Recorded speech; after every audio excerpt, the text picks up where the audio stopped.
Hello and welcome back to Content Collective. I'm Josh, and today I'm going to talk to you about a book called The Untethered Soul by Micheal Singer. Now, this is a spiritual book. It's aimed at unlocking your inner freedom. I found it really helps you understand the limitations that we put on ourselves and why we have them there. The book also gives guides on how you can find inner peace on a day-to-day basis. Read this book and basically become a super chill guy that can achieve anything. Today, I'm going to share some of the overall key themes from the book and my biggest takes. If you like the sound of the book, I'll leave a link in the description so you can go and dive into it yourself. Micheal Singer has written 2 books on meditation and spirituality. The Untethered Soul was his first book. He's now since written a book called The Surrender Experiment. However, the author actually started his career as a software developer. He co-founded a company that digitized medical records and eventually sold it to WebMD for about $5 billion.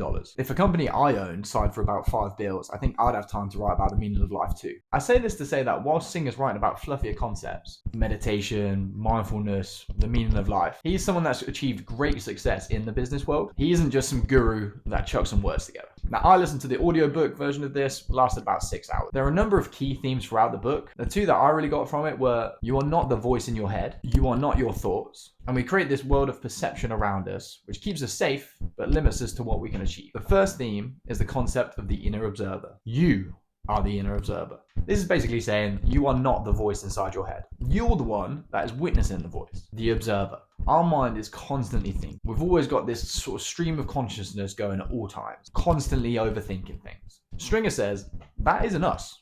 That's not who we are. We're the one listening to the voice, witnessing the voice, observing the voice. And it's the separation between the thoughts and the self. Now, thoughts seem to appear out of nowhere. Ideas and thoughts aren't planned by you. You can obviously think about things that you want to think about.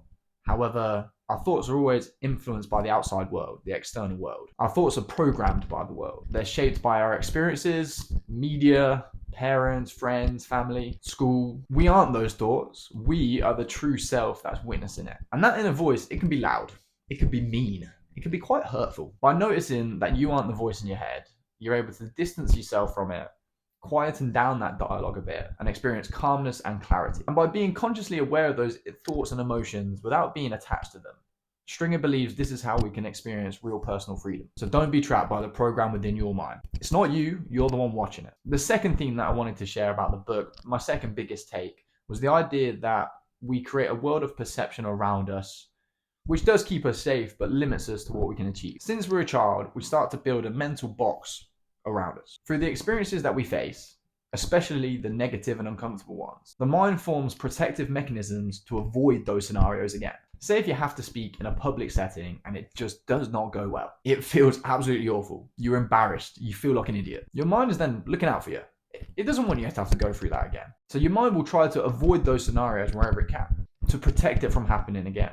But then over time, this gets cemented as a habit. Those sort of repeated thought patterns end up restricting us in the long term. We end up becoming stuck in our ways and those ways of thinking. As I said before, you create this mental box around you. The walls of the box aren't really there, but you think they're there because you want to stop yourself from putting yourself into uncomfortable situations. It's a limitation. And the best way to break free of those limitations is to change your perception. Break that invisible box that just isn't there in the real world. Going traveling really removes you from the world that you've built yourself. That change of scenery, change of people that you're around can really mix up what your current idea of the world is. I recently got back from a 2-week trip to Thailand.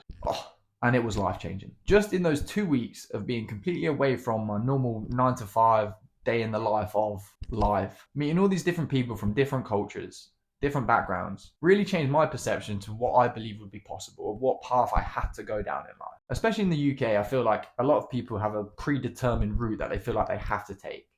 But it doesn't have to be like that. But if you didn't have that change of scenery and understood how different things work, you know that that box doesn't have to be there. But to do this, you have to embrace change and uncertainty. So there were my 2 big things from the book. We are not the thoughts we have in our head. We're the observer. And we have this wall of perception around us that we build to keep ourselves safe, but it probably limits us and we need to break free of that.